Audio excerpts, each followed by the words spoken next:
orang Bintan dia tidak mau menjadi raja, Iya. walaupun dia memiliki darah keturunan itu. Begitulah kira-kira.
Dulur-dulur, kita kedatangan silaturahmi dari perguruan pencak silat. Dari mana Pak? Bambu ya? 4 banding Budi. Oh, 4 banding Budi. Budi. Disingkatnya 4 bambu. Oh, 4 bambu. Iya. 4. Oh. Dan Bapak siapa? Saya dengan Pak Samsudin SPD. Pasung SP. Jadi kedatangan Bapak ini biasanya manggilnya Bapak Mas. Sam. Pak Sam. Oh, Pak Sam. Nah, datang ke sini silaturahmi dengan PSHT di SPL, dan kita gabungan karena kita ajangnya silaturahmi, maka sesama pencak silat harus welcome. Jadi kita harus saling bahwa kita ini keluarga gitu kan. Jadi yang dibawa ini yang mau dites, kita mau tes apa ya namanya, uji tanding. Ya. Jadi Sambil uji tanding mengukur sampai di mana kemampuan mereka, kira-kira kalau ada yang lebih tinggal dipertajam, yang kurang diperbagus, begitu. Jadi kalau boleh saya tahu nih Pak, sejarah dari 4 bambu ini berasal dari mana Pak?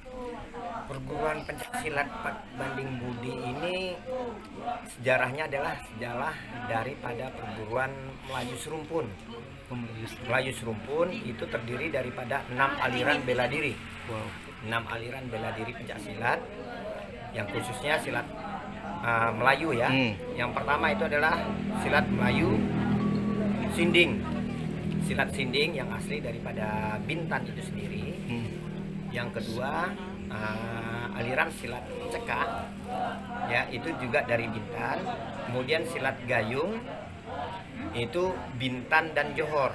Oh, gayung itu Bintan dan Ya, Johor ya? Bintan dan Johor. Wow. Kemudian silat kuntau itu juga dimanapun silat kuntau ini mungkin ada pernah dengar.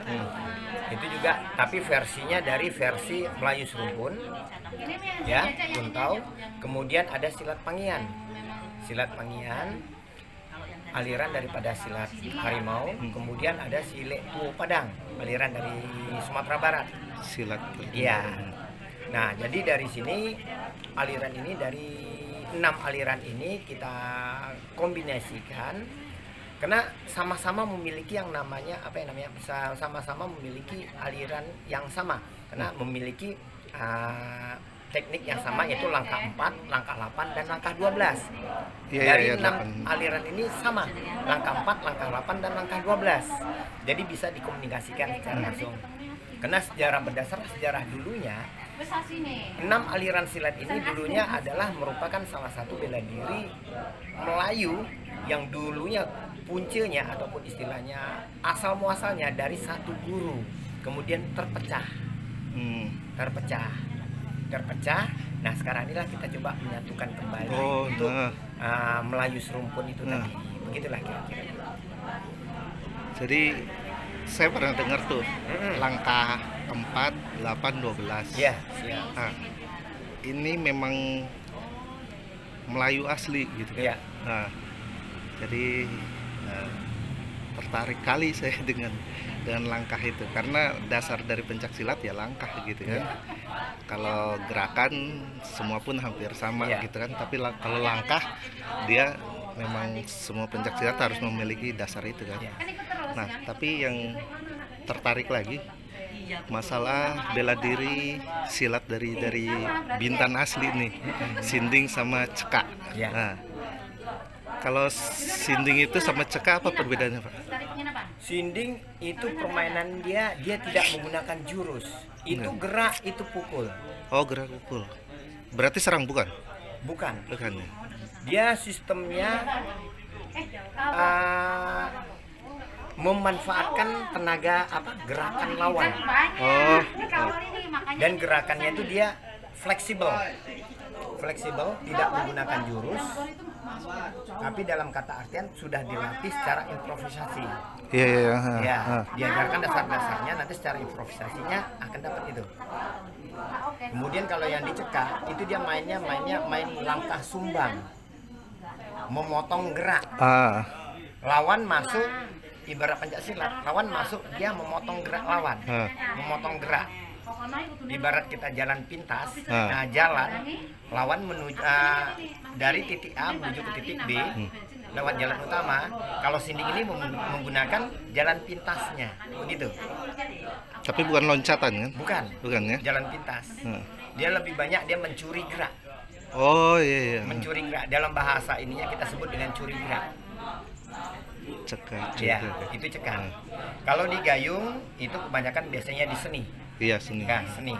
Kalau di kuntau, itu banyak mainnya ya. Yang paling banyak itu ya di kuntau itu adalah jurusnya di kuntau itu yang terbanyak itu adalah di kuntau. Kuntaunya. Ya, kuntau dan silat pangian itu jurus banyak. Kemudian kalau yang di silat tua atau silet tua Padang itu alirannya memang aliran daripada aliran bela diri pencak silat harimau. Ya, itu peninggal daripada Tuanku Imam Bonjol. Begitu. Jadi kalau dari seluruhnya itu, jadi itu digabung dalam satu jurus atau emang dipisah-pisah fasenya? Enggak, bukan digabungkan satu jurus satu pun dipisahkan. Dari Sinding itu kita mengambilkan teknik tertentu. Kita ambil sedikit tapi yang tertentu. Sinding kita ambil yang tertentu, cekak kita ambil yang tertentu, gayung kita ambil yang tertentu, kuntau kita ambil yang tertentu, pangian kita ambil yang tertentu, dan silet tua Padang itu kita ambil yang tertentu. Wow. Begitu. Berarti semuanya Melayu sempunya ya? Iya. Kemudian kalau teknik silatnya asli, tetapi untuk yang kalau khusus untuk di tradisinya kita ambil yang asli, tapi kalau untuk yang di prestasinya atau yang di olahraganya kita kombinasikan dengan teknik-teknik bela diri yang ada. Contoh sepertinya salah satu ada di boxing, di tinju, kita menggunakan teknik tinju. Kita ambil aliran itu dari teknik tinju, kemudian dari Muay Thai, kemudian dari karate. Kita ambil dari situ tekniknya. Bukan cara ini, tapi cara melatih pukulannya dan tekniknya. Kemudian kalau untuk dibantingan kita ngambil di judo. Judonya. Ya, kalau untuk teknik jatuhannya dan teknik pola membantingnya. Begitu. Jadi udah berapa lama, Pak, itu silat 4 ini? Perguruan silat 4 Banding Budi ini semenjak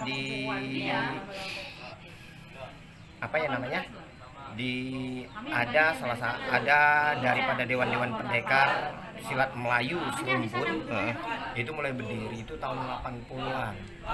Kalau dulunya kita masih terpecah, masih sendiri-sendiri, begitu ya, masih tersendiri. Tahun 80-an kita mulai kita koordinasi, kita gabungkan. Oh, ini silat Melayu Serumpun, agar seni budaya itu tidak hilang. Nah, itu dia tujuannya kan. Tujuannya itu. Biar memang tujuan kita silat itu ya itulah. Karena kita punya ciri khas sendiri kan. Nah, ngomong-ngomong dengan kuntau lagi nih. Itu sama nggak, Pak, dengan yang ada di Kalimantan. Kalimantan Itu juga. ya, yang di Kalimantan itu pokok dikatakan silat kuntau itu di seluruh Indonesia sampai dari Sabang sampai Merauke itu silat kuntau itu ada. Cuman versinya mungkin Versi? ada perbedaan. Oh. Terpengaruh dari budaya masing-masing. Ah, Nah, begitu loh. Contoh yang dari Kepri mungkin versinya agak kemelayuan ke Bintang. Oh, iya. Begitu loh. Terpengaruh daripada budaya yang ada di sini. Kalau versi yang kuntau yang daripada mungkin dari daerah Jawa, khususnya dari Banten atau dari ini, mungkin versinya agak berbeda. Ah. Terpengaruh oleh budaya yang ada di sana, begitu. oh penyesuaiannya. Iya. Di mana langit dijunjung disitulah kita Iya. berpijak. Jadi memang suatu gerakannya itu dipola berdasarkan ya asli dari daerahnya sendiri Iya, kan. begitu. Kayak Kalimantan saya ngelihat itu versinya itu kan agak kasar gitu kan. Ya, Bukan kasarnya itu gerakannya itu memang Ya. itu kan. Dan memang iramanya berbeda dengan pencaksilat lain kan. Nah, kalau yang ini berarti beda dengan yang itu kan. Ya, kita yang di sini khusus di Kuntau itu terpengaruh dari budaya wilayah tempatan sini. Ini permainannya halus. Halus. Halus. Nah, Karena dia sesuai dengan adat kita di sini. Adat bersendikan Sara, Sara bersendikan Kitabullah. Dalam kata arti ya Masya Allah. permainannya pun halus. Dilarang itu menggunakan, kalau dalam silat tradisi asli itu tidak menggunakan yang namanya permainan kaki. Semuanya permainan tangan. Sangat pantang, sangat dilarang menggunakan permainan kaki dalam silat seni tradisi. Iya, iya. Tetapi dalam silat seni yang silat bela diri khusus untuk di olahraga ataupun di prestasi itu dibenarkan. Iya. Makanya kita coba nih mengadakan kolaborasi supaya macam mana budaya ini tetap dipertahankan dan ini bisa berkembang juga. Ya kita kolaborasikan. Iya, iya. Tetap kita pertahankan budaya, tetapi juga kita pengen maju. Iya. Gitu. Iya, karena gerakan dari Melayu sendiri gitu kan. Apalagi untuk pengantin itu, Iya. memang saya ngelihat sendiri jarang menggunakan kaki kan. Iya. Karena memang kayaknya setelah saya pelajari, kita menghormati sama yang itu kan. Jadi memang saya ngelihat, oh, adapun ngangkat kaki paling cuma separuh gitu Iya. kan. Untuk ngangkat kaki sejengkal aja itu nggak dibenarkan. Dibenarkan kan? Tidak dibenarkan. Iya. Kalau Ah. bergeser boleh, Boleh. tapi ngangkat sejengkal pun tidak Iya. dibenarkan. Makanya permainannya kan tangan Iya. sama langkah gitu kan.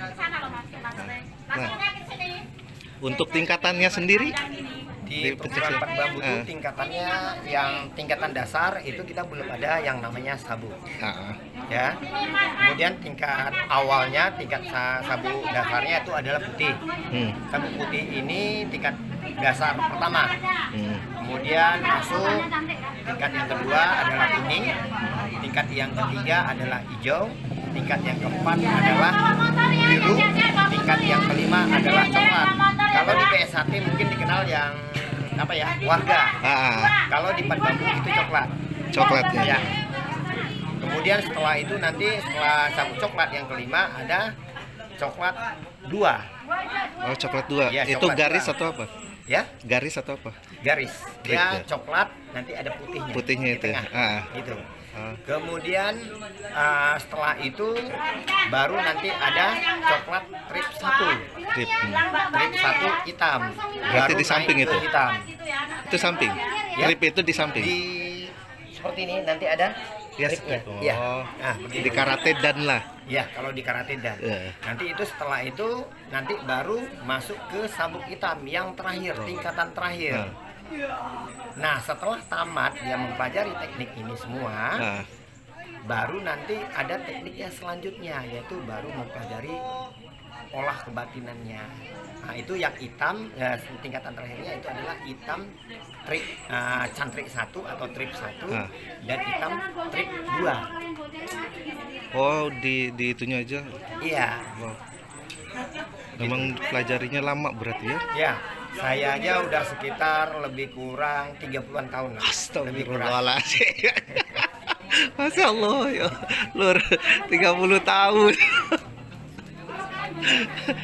Kalau di kami, kalau udah 30 tahun terus sudah mengabdi, di organisasi 15 itu baru bisa tingkat 2. Nah, jadi memang super keren gitu kan. Kalau untuk menjadi Belajar. warga, walaupun dia sudah naik ke coklat, ini belum bisa jadi warga ataupun jadi naik ke coklat. Ah, Dia syarat untuk menjadi warga ataupun asisten pelatih, dia harus memiliki yang namanya pengalaman tanding. oh, Salah satu syarat untuk menjadi pelatih harus memiliki syarat pengalaman tanding. bukan cari preman kan. Bukan pengalaman tanding di versi kejuaraan gitu ya. Bukan tanding yang untuk yang versi ini. Bukan gitu. Kalau di Silaka Harimau kan biasanya kalau mau merantau atau mau tingkat lebih tinggi kan harus melawan, ya ibaratnya kalau bahasa yang sekarang itu harus melawan harimaunya dulu gitu kan. Nah, jadi kalau ini harus ikut pertandingan dulu lah. Iya. Oh. Gitu. Terus gimana kalau usianya yang ikut udah Ya ini kita begini, ini walaupun dia usianya masih muda, pengalaman tandingnya sudah banyak, kita belum kasih Ya? yang namanya pelatih. Oh Asisten pelatih iya, kita belum kasih. belum ya. Karena mengingat menimbangnya tadi usianya masih muda, masih labil, begitu. Kita ngasih yang pertama syaratnya itu pertama pengalaman tanding sudah ada, kemampuan sudah ada, ditambah lagi dengan umur, kan gitu. Kalau sudah dewasa dia ininya, Pola pikirnya. udah pola pikirnya sudah bagus, baru kita kasih dia kesempatan untuk menjadi seorang asisten pelatih dan bahkan juga akan menjadi pelatih, begitu. Tadi saya kalau ngitung-ngitung dari tingkatannya itu sekitar 7, dari polos gitu kan, terus putih ya, Iya, putih. putih, kuning, hijau, terus biru, coklat, Ya, coklat strip putih, strip 2 ya, Iya. strip 2, habis itu Cantrik satu, cantik coklatnya. nah itu 7. Jadi setiap tingkatan harus berapa lama latihan? Satu tingkatan itu 1,5 tahun. 1,5 tahun satu tingkatan Ya. ya. 7 berarti memang mateng. Kalau untuk sebuah gerakan selama, kalau 1,5 berarti ambil aja hitungannya sekitar 7-8 tahun. Ya. Itu udah mateng. Keren. Jadi untuk pencaksilat ini perguruan di mana aja, Pak? Lokasi. Khusus untuk di wilayah Bintan, ini kita punya lokasi ada di Simpang Busung ada, Simpang Busung. di Simpang Laboy juga ada, itu di SDN 007. 007. SDN Ah, 007. Kemudian di Sri Bintan, di Penaga juga ada, di Selat Bintan juga ada, di SMP 007 SMP 7. Kemudian kalau yang di Busung itu SMP 15. Kemudian yang di Buyu kita ada di SMP 28 dan di Desa Buyu juga. Kemudian yang di daerah Pulau Ladi kita juga ada. Kemudian yang ada di wilayah Tuapaya juga kita ada, Tuapaya Utara. Kemudian yang ada di Galang Batang pun kita ada. Kemudian di Kijang juga kita ada. Kijang. Berarti kalau di Bintan sekitar 9. Ya. Ya. Belum termasuk yang cabang-cabang sekolah yang lain. Iya. Gitu. Yang ekstrakurikulernya itu kan. Iya. Jadi untuk kan ini kita mau menjelang Popda. Ya.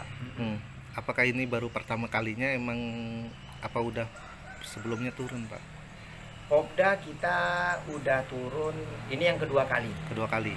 Kalau untuk di Bintan ini kita umurnya masih tergolong muda. Mm-mm. Baru dihitung 2 kali lah kalau untuk ikut Popda. Kalau di ikut Jurda 1 kali, yang di Porprov 1 kali. Tapi ada yang jebol kan? Alhamdulillah ada. Alhamdulillah ada. Nah, yang jebol itu ikut gak di sekarang? Yang khusus yang di Porprov itu kita nggak bawa. Oh enggak ya? Karena bukan kalibernya. Iya. Gitu. Dan lagi pun bakal kita persiapkan juga untuk di Porprov yang akan datang ini. Gitu. Mudah-mudahan siapa tahu ada rezekinya anak tersebut. Nah, seperti itu. Kalau yang ini rata-rata kita kasih kesempatan, yang untuk di Popda ini kita kasih kesempatan pada adik-adik ataupun calon atlet yang masih baru. Kita kasih peluang sebesar-besarnya kepada mereka, terpulang daripada mereka. Mereka mau, kita akan Yang- bina. Kalau juga mereka nggak mau juga tidak masalah. Jadi Tapi intinya dari mereka. ya dari mereka sendiri. Iya. Nah, untuk obrolan terakhir Pak, eh, untuk masuk ke perguruan ini ada syarat tertentu nggak? Di perguruan 4 banding budi ini nggak ada syarat tertentu kecuali kecuali kalau dia nanti mempelajari silat tradisi. Oh, Kalau di silat tradisi itu berdasarkan adat. oke. Tetapi tidak semuanya orang yang bisa mengambil di silat tradisi. Yang khusus mengambil di silat tradisi adalah orang-orang yang asli keturunan dari aliran keturunan daripada Datuk Panglima Bintan. Wow, berarti yang nama raja-raja Enggak. enggak? Orang Bintan tidak mengenal yang namanya raja. Enggak ya? Enggak ada Oh. di Bintan, tidak ada yang namanya raja. Enggak mengenal. Tidak mengenal yang namanya raja. Karena gini, Jadi dari silsilahnya berarti Iya. nanti. orang Bintan itu dia fleksibel. Kalau kita pergi ke Johor, yang namanya orang Bintan asli, ini akan otomatis akan berubah menjadi Datuk. Oh, gitu. Ya. Iya. Karena dia memang keturunannya. Ya. Nah. Orang Bintan pergi ke Johor, itu otomatis namanya, walaupun dia orang umum, akan dipanggil Datuk. Pergi ke wilayah Siak, otomatis menjadi kaum kerabat Istana Siak. Iya. Pergi ke daerah Pagaruyung, karena ada suku Melayu, termasuk ada salah satu di daerah Sumatera Barat itu ada suku Melayunya, termasuk kaum kerabat daripada kerajaan Kesultanan Pagaruyung. Otomatis dipanggil Datua. Oh, Otomatis. iya. Ke wilayah wilayah apa yang namanya? Brunei Darussalam, dan Brunei Darussalam itu di Kesultanan atau Kerajaan Brunei Darussalam itu otomatis. Jadi Tapi dia bukan seorang raja, ingat. Orang Bintan dia tidak mau menjadi raja, iya. walaupun dia memiliki darah keturunan itu. Begitulah kira-kira. Jadi bisa dibilang bangga sebenarnya menjadi asli Bintan, orang Bintan ini ya. Masalahnya diakui di mana-mana kan. Serumpun Melayunya itu Ya. kuat kali. Oke Pak, nanti ini kedatangan masih.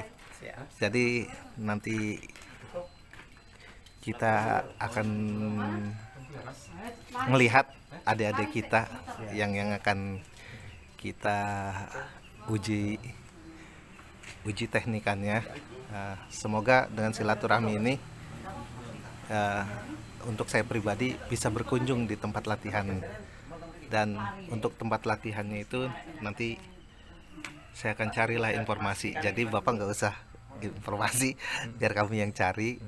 Yang jelas kapan dan dimananya, biar insya Allah kami akan silaturahmi. Ibaratnya bahasa itunya, setelah dikunjungi kami harus mengunjungi kembali untuk mempererat silaturahmi. Kembali lagi tujuan dari pencak silat. Oke Pak ya. Terima kasih atas wawancaranya, dan semoga pencak silat kita lebih maju walaupun bermacam-macam aliran dan bermacam-macam perguruan. Yang penting memperkaya budaya dan melestarikan budaya kita. Mungkin itu aja Pak. Assalamualaikum warahmatullahi wabarakatuh. Waalaikumsalam.